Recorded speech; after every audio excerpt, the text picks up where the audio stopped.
Kaya, bumayta ni kaya. Unoy kaya, kaya wine sa pagkadile. Pupuy na lang le. Jesus Christ aso. Ramay na ko tile kaya pala. Apuy ka, my time is no yet. Ating wang sang marere. Jesus Christ pagkahalati pinapasili dile. Iating wang sang magsak day manana suling kaya sa kayo dile. Binay po ko. Otsikam dile sila apuy ka ating wang sang marere. Sabi ko, suisya di ko le.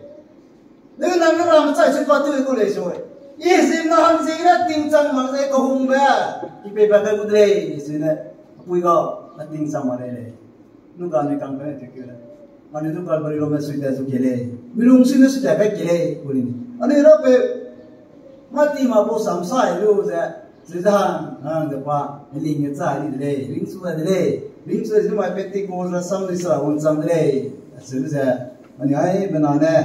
Si bam le, zikne look rock kachong bu budung Chris rock ani office kene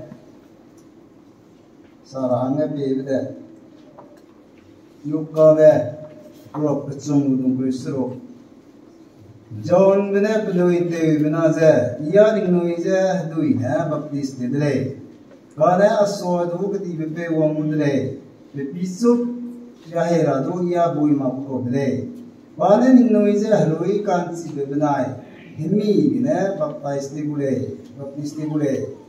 ke pakri be so di ne ge ben ro pening namera da nu sama pisang ma do ne ba pa da te da kam ne da de ni re so sa di ro wa sama pi na da ai ge Pentecost ra sam de mai sa sang di se ge ne Pentecost ra sam da ni hai banana si le Israel में कापे बिनी संगे बनवे जेरिंग ने संग लाते के अपने कहानी बिनी ले कैसे भाई रुचि ले राखी बापर आना पेंटिकोस में बुंदा पोले ले माइसी आले तेबले ले शिप वाला ले लेगा जिस क्रिस्त ने कर अंदर को वो मिनिस्ट्री पाते वन नुजा वालिंगी में चाहे बैकग्राउंड में रंता और तीन तो ये सिगने वालिंगी में चाहे रिंग सुधाई लूजा ऐसे हेदाई ने 40 days वो कहीं में काम नाम से वालू बताते जब पातेंगे तारा बस हो गया कहीं में तो तुम्हें प्रो क्या में तुम्हें दाई गया अनुइसी गुरे नाम नहीं जेरूसलम से फिर कैसे लाओ down the poor the city of Jerusalem सिगने में बम लाओ इन्हें ने ताते सीबा इधर की नहीं उड़े कहीं में काम नाम में उन्हें की नहीं सीता नहीं को दे न को तुम्हें सब सामने नहीं सीता दे ऐसे जब पास आये लोग जेरूसलम ने फिर कैसे लाओ पर आये ले आये भी कौन मसम रंग रही सुकृष्टा को अच्छे में कहीं भी काम नाम से उन्हें जेरूसलम के वांग रोग उन्हें जिस सुकृष्टा तेंगिम तरह बस हो गया वो कहीं भी काम सुपर रंगाइलो तेंगिम तरह बस हो गया ओलिव लो में पास में तैतले ओलिव लो करे तेंगिम अंगेल में ना आयो अंगेल में ना एंजेल में वो कंसुइना साम में ना मणिपुर में ना असम में ना अंगेल में कुछ में ना करे से को कुछ मा कोपलाम जी हम करे में मुखा Angel ka suibida Greek koda angelos Manipur na samo de Greek su kana lo da angel lo da nagale mo America to ko da angel na nai le te bule angel na le okay nai ta lo la sam ta la me long ta le lo ta la ta sa te bu hum ja di mangel na ne angel na ne ra su mo lu Olive logo sulle, buzigna apoi pirim super sana kadale. Naite je Galileo dikangao, hangu suere je, ayam dingam pirim je bamlao. Patati pezna patati, bamni dongke de bule. Second coming asam sama kamuda, Zakariam da ina sekra prospino lerka. Wala Olive dongke de bule, Olive ne sudle. Asu di bchangya, unu ezi Kerana Jerusalem le kuai dah dek, Pentecost mai dah dek, American sih ber, patim sih orang sami dele. Rangsa orang dah itu ni tu bos orang noi. Rangsa orang dah itu ni Pentecost mai ni rakyat nabi sudi dele. Ini mai aku kelas kasih anak hekai le. Kini betul tiba bro kenapa tu madai kikya ni kalau English tu nama. Jim boleh pilih ni. Kini betul tiba bro kenapa tu madai kikya. Ini Jim pun sih background sih siapa. ini kita tiba berua kenal dong dayak 지금 제 파섬사 제 지금 제 파섬사 제 간 섬사 제 간 자매네 이제 baptize 때 이제 고마나다 지포 마이게 세메나 짱충금 아브네로게 데로게 비디레 English कोने क्या है design they were baptized coma what do you mean by coma you have to understand if there is coma 뭐 meaning is what you are coming 지금 force to 되는 또 coming lang tang me kia dai ne mina pa sam so mina kan sa me mina chang sung gum za de mai be le zai nu roge they were added unto them have to very carefully word by word phrase by phrase but I may have some side in it I didn't be design that theological term no ne Pentecost so ge mi ga sama underground Christianity di belong dre mina sang sung gu me bitir me sam sa be ja lonely pet ja release baptize de bitre koma ila re ko my name na Pentecost wa ge din pum tam la ti ja mina sang sung lonely pet be ja kizin na me ti sa ta na ngam phyak te lo phyak tu di so lo ei tong me le baptism de so le la lo ni la scriptura ba de ga Kami pilih mina cang baptize koma lah sorry, cong cira, kita ni sama sorry, pun tak apa mendai ni tu pun dah, pun ini, kita kan ada tuan mana, koma hoja, gorme lezok, matlab kya hai, uncertain, ini tak view dah, koma hoja, cong tak tu mesti lah, koma dia ni lo cai lo cong cira lah, cai lo cai lah. तो मेरा है ना कोमा हो गया बोला है ना कोम मरेगा पता नहीं ले जाओ के तरह तो सोए अब ले बेले they were baptized कोमा कौन सी हफ्ता के लिए baptized थे नहीं coma simply mean short period short duration ना बोलो क्या है ना तुम कमला ते कर जिले साथ पे तो कोमा ने तुम सुते नंगे क्या तो ना सादा है ना ओ कोमा लो में कोई ना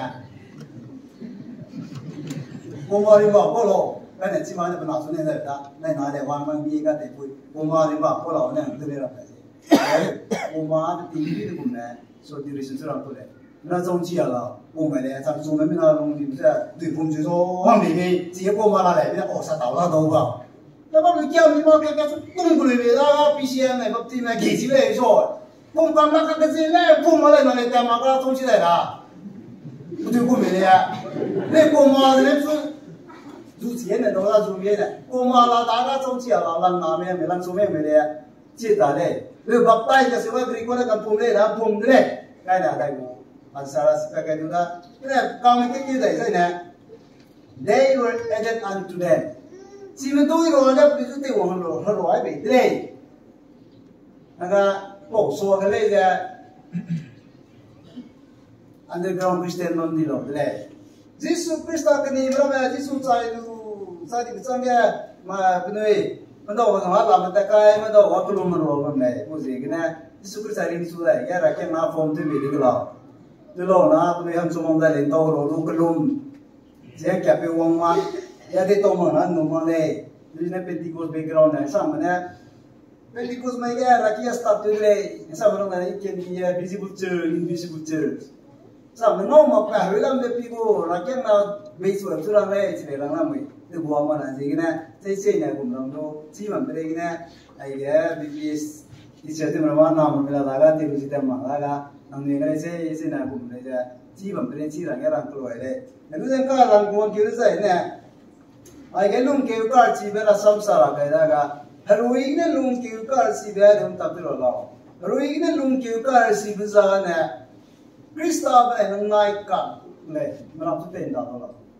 nang to tu samram si la nang gului lung tak nang karakter nang gului lung tak ne nang Krista ne lung kiuri chi di ko me lung kiuri chi ma me ka se ba nang ka ne chi gule manam tu nang jas me tu be chi la ko le noi lung ka chi su ga but my thing so that samam sa ka de gum ja lung ke ka chi lang ya le pi wang de zai ne ani ai na chi ko le daga number 1 ke ra ne lung kiuri chi di me tu lung tan le gum ra ko la lung kiuri chi di me le gum ko chi pa la inner change of outward appearance เป็นลุงก็ได้ลีลุงจะหล่อไม่ติดอย่างแบบสุดแหละลุงเกี่ยวกับชีวิตฉันมาพูดเลยมีได้ตุ้งโตไว้แบบการพิชิตไว้แบบรัศมีเกี่ยวรัศมีกินโลเลี้ยงกันได้ไหมนั่งลุงก็เป็นตัวหลักตีแบบไอ้เงี้ยเนี่ยเรื่องนี้กูไม่ได้นั่งตาจะการยาวต้องสิบแปดตีแบบโอ้สุดแหละลุงเกี่ยวกับชีวิตฉันมาพูดเลยอันนี้ได้ยินนะสิเลย The Passion of Christ เราทำอะไรมาเอ็กตัวอะไรมายิสุคริสต์ตัดติดต่อต่อไปจะปรุงวงจรดีบาราบัสตัดเอ็กติงตีเป็นตัวเราบาราบัสเป็นอะไรกูเลยบาราบัสตีเป็นกูเลยเป็นส่วนนี้ยิ่งจะเกิดอะไรกันสิ่งนั้นเป็นกูดีกูเลยแล้วก็เนี่ยยิสุคริสต์เนี่ยบาราบัสเลยเนี่ยใจเป็นอะไรสัมผัสเอ็กติงตีสุกูเลยเดี๋ยวเดี๋ยวปัจจุบันเรายิสุคริสต์กูเลยมีมตาไม่สวยวันนี้เทสกูเลยคริสเตียนมาเลยฮีกันบิดฮารุยเนี่ยเป็นส่วนปอยเลยเป็นโอริซีเลยฮีบาราบัสเนี่ยที่น่าเชื่อเป็นตัดตัวไปติ้งเลยเอ็กติ้งเลยเป็นลุงเนี่ยยิสุคริสต์สุดโตเลย inner change to our parents ไอ้ฉันน่ารักสามรับไปเลยผู้หญิงเนี่ยจีเลยดิ้งเอาดีเลยบัมเลยจีเลยอันนี้จีเลยใช่เนี่ยมองกี่เลยใช่เนี่ย rebirth of born again ก็สิบุษาเนี่ยอันนี้กูคริสต์ไม่ใช่ปุ่มสีเนี่ยลุงเกี่ยวได้หรือไม่มาแบบฮารุยเนี่ยนุ่งการังกูแม่มีลุงเที่ยวสิลุงจะลุงเกี่ยวได้หรือส่วนลุงเกี่ยวกับชีวิตจะอันนี้คริสเตียนเนี่ยปีนี้พูดเลย ongoing transformation เนี่ยพูดเลยเราแค่ลุงคริสเตียนเนี่ยต้องได้จำได้ก็ถูกมั้งเลย ongoing process ongoing transformation นี่คือลีดก็ยาวไปสิเลยปีแล้วเราเจ้ามันไปทานสีบ้าไม่ยินเลยเราไม่มาไปช่วยกันเลยมีแต่ลงตับहम इतने लोगों लूनी वंदा है हराम में कदम में किया है आसम ने पूरा मज़ा हर वे इन्हें लोग के ऊपर चीज़ें इन्हें चीज़ें ताका ऐसे क्रिस्टा साइज शिरांगे निकुट डिसीजन हुआ दिवे ऐसे नंबर के चोमें क्यों ले ऐसे ना तुम कारण देखो मुझे relationship with God हराम ने इन्हें काटे मैं तो कुम तकसीम लाला आई नवाब में नाम है चीज़ें सबकी सुना चिंग ले नो सोको माने मिदाग रे पैको ले बनाम लोग क्यों नहीं सीरी तो कोई लोग क्यों नहीं सीमा को लोला मिले बनाम लोग क्यों नहीं सीरी बनाम कोई लोग क्यों नहीं सीमा को लोला मिले बिकिन ना मुझे सुप्रीम से लूटा लो बिसी कोई लूटा मा को लोला मिले इन्हीं नोगे sorry तो फिर हमें म्यूजिक गेम बा माय ऐसा चाहे ले कोई क्या पाओ है कि ना कोई ग्लू में लो ina pujina poi jina am ko ram ko le muzi ne haram na mai ka ke relationship de gumla relationship suna so ni rin ne milam ne pe da ne I christian te ja ro ine long ke ri chi ko jem na me long ke ri chi ma ba jim na lao ba se ba anui rin ne ni nga chi le pol pe pi wang swa du na ma le anh sao người ta phụ phi mà vào đâu sự vậy nè nên là rồi năng lùng suy thế ta làm cái này cả cái connection bên năng bầm bầm nên làm tiếp cả chỉ đi ngọc rồi bên lùng suy cái đấy với nghĩ lên tới kia cái gì đấy mùi cầu đấy thì ngoan ngặt sửa lên nào ta làm cái này cả cái relationship start cái gì đấy chỉ có cái này nên lấy tới kia cái gì này nên chỉ có cái gì này năng nó cần nhìn về năng của Christian thì lùng tát ra đấy cũng sinh lao sida rangai ba ba kana kita the one kyu dai ja na kyu dai sai na rui ne long kyu ri si di be zin na de ko ma lao self deny ba ne ram na look cross kui kum tung kai ki sum ne self deny mere ne bi chun ja mak sa Jesus Christ na ran ko long kyu ri si be tung pa de ko ma lao de na mere ne bi chun ja mak sa ling po lu ja nai sang na sai si de lao si bây lung kêu card si bây giờ na ram le ine nang su sam ram chi la le nai sang na ling po lu da sai si lo ka se ri ma sa na rei pere nang te le bete ma ko nang sang le be sang ma ko nang tan le bam tan ma ko nang rang le ple le rang ma ko ba ne Christian nang ke te lu da le bete sang le be sa dung le bam met dong ra ki wang do lim asini sim na mai le lu ba sa na real born again jim nam pi ma pre le tin khai ki to lu ta kai bam chi ma like that ka me sila birin na misun ting pera ni ke I guess self deny I'm not a sile William Carey ra sam ya sa na sang ko le ya ki sai to lo ga William Carey sam kia ra sai ra mo ya te le ro me jina xiao ho le lu William Carey sam kia le ni kya pa Ya William Carey kung i-follow din sila le. Lord, you help me. I cannot carry my own cross. William Carey ng tatlo. Jesus Christ sa palunga way dire. Palunga li dire. Rapi kuang ko pa decision way dire. India lang yung wang sangay dire. Wang sangay Calcutta wang sangay lu de. Bharata ti su dire. Babay da dige. Kana na iso eh. Ano ije makiyang nga kibi nya la le foreigner ne piera ha ay jae ko. Makam lo me sam na la foreigner na me. Desian be wong lai ne se we chen toi le la be nung de lai tu lung dung ga de si yu sa da me ki bra mai dian toi le la lai so yu sa ma cha do lo le da so so la ma si da na pu nui ke te ki ne so lu de India la muang la self deny ma le mong chi la me ki ya se rak de do me ki ya me ki le noi do internet me si te ma me le do mi no me na tai ba ma mi no me na tai le Mikay di telido misipin tayo tao asi tingkiro biluang sang to le. Zigina self deny. Ay ra mo sa. William Carey pa from nang so inle India ra mo sang inle.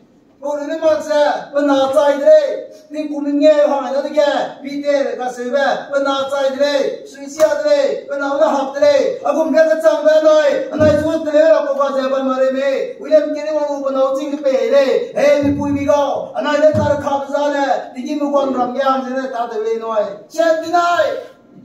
Now to one comforting way no, but I can not sure, not sure in my sing walk to bring it away. Opposed to the self deny. Really, between Zama that Tapa Gaya, don't give it city with him. I go to Bam today. Zinam look over, cross to go, the doom.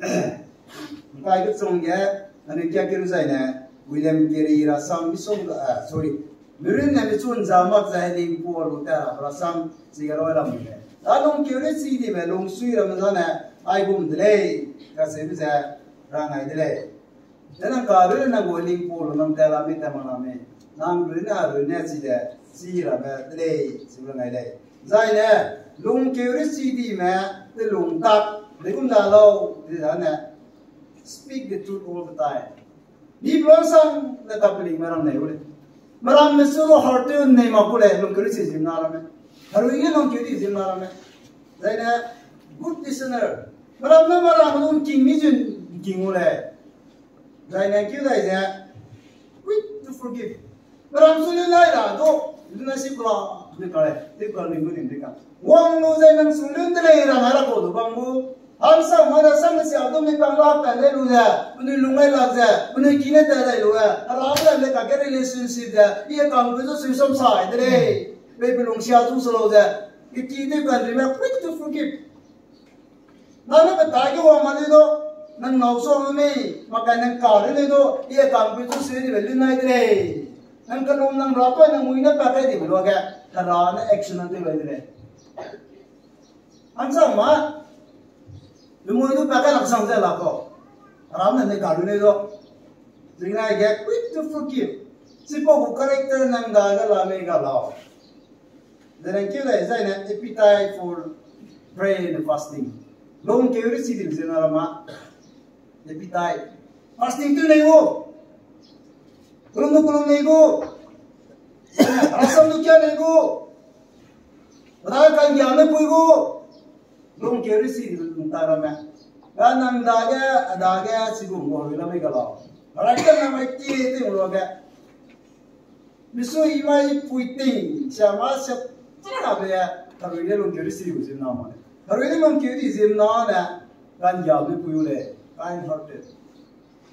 Dalam salam tu kan jauh puyu makanya ini itu orang dalam semua dah kan jauh puyu pera kan itu belum sudah belum mai me mau itu kan jauh belumnya sebelum dikan dah lepas ring dah hari ini long curiosity usim nama dah. Jika hari ini long curiosity ada itu malau jenak dah. Baru kia zai long curiosity aku. Jesus Christ lalu asunti paling itu le, nam toh zai na long curiosity aku pun nature zai na outcome mana petu le. Esim na kia tu selalu ram sila le, sebenarnya le. Jadi nung curiosity bezimna umdala lao zena ruin nung curiosity zimna rasam dusane ule diel modi de lo hajja rasam kira lugole diel modi na tule ram lao the word of God is too precious to be silent tingwan sam zana nil dumar tara ke pe mi hum zure abu nung curiosity bramna zimna su dawai lo ga Bagul, babae may piluza. Say, there is no. This is Krishna Kanya, some side neighbor. Helena, some side neighbor. But it's in the Modi. Email, do not tell Rasa to be home today. Who's a pana? Dinner be pui. Love again, some side, Mamma Yo. We are party great today. Don't get receiving character on that. I go from the day. Was he gonna? Oriental, do love me there. Oriental, grow. So, kung Krishna na pwede sa 2 Corinthians kaya lang siya. Long kaya si di meto long tamay ko malaw. Rasul kuno na ito. Pero yun mitsun zama sa di po ra. Mati siya beto tara. Makabago pa maga. Jesus Krishna na sila lang Corinthians 2 Corinthians chapter 6 verse 17 19 ya. Ningni ka bang na katna bang bangcham daw. Ningni bangcham is na I'll call you. I'll be a father to you. And you will be my son and my daughter. Nanaman ka babam ke bammak sa bamsam dina I ni nui pe chang udre ning nui ja nale pu chang udre ning nui ja narang pe chang udre long ke risidim su tingwang pe na accept ra sambang ne tingwang pe nang su anale pui anarang pe pui di lo ga na ki ya adu long chang ala no kan ram le se long ke risidim la je ma mu ti ta ta se le ram se la le ongoing transformation ongoing process le Lu nang nanti lu memori de malena mi zai ta kudre. Lu nang longan li lu rada na wang dai zai na nang longan re usla. Zekno rang kiri zai. Ribai le dai se na ga nui te bis ai man si le. Ribai le dai se na ga na nui te kiri zai na. Hey tingwang matsulim gai lo nang na gu he mui dun lo. Nang masay pui kia da bega le ngai ri lau tingwang ngai ri lau na kam kire ne ongoing transformation process nang he gom ram zwa bule awang nang kan kya be ning do la le nang ramong samata ne ning ba heze ne a chu gai lau Jesus Christ Ilung kiri si dre, ilung fresh dre, sengli sudo, iling ram zota kule, nangga bahasa me soy mansai, iling ramong charale, ongoing process. Mungkin nampai bisi kita nang tok dre, itu mana? Kalau kita nampai relationship dekat dan je, mama kenang dre, sebenarnya, hai berarti bang sound dah right dre. Last ke, snap itu je, malam ke. Nira besi superstar je. Kan ya sehingga kahre. Nanti sesungguhnya na mesti kumsiar resing. Kan ya na wang nang kahre le. Lebre kan ya kimle na kahre le. Ara mo pe pene. Pero sa mo yo kan ya to peti. Si superstar da kan ya ro de pata le me. Muka le de pende le me. Ni le te kyu le ne. Repair amala me bezo wang le ra. Ara ko sa ni ko. Kan ya to Pui sunung karang boy me apui go ting wan sang mare le. Pe ting sang wan se suli nge cha kar le. Pe suli para ko ga le pachi. Na kan ya ze ne ane ra ko ga le. Ma ji su kristu nang ya le la me de pum se nang to sa tu sing le. Su sung ya le na te ne ko kan ya la la. Me pui su me ne ya de na mi bu por se ne sa pa ko le. Minausu meaning yadi na ni bu portion is 50% ya mongko le. Jesus Christ suna ngale ni na nang ulang le ko nang pa na ta lo. The self denial is very important. Pero ni mitun zaman sa meaning Paul when Jesus Christ sa sura sa self denial ge anu Christian man ge kung lang sui. Na tu ne ma tu su kla sui le.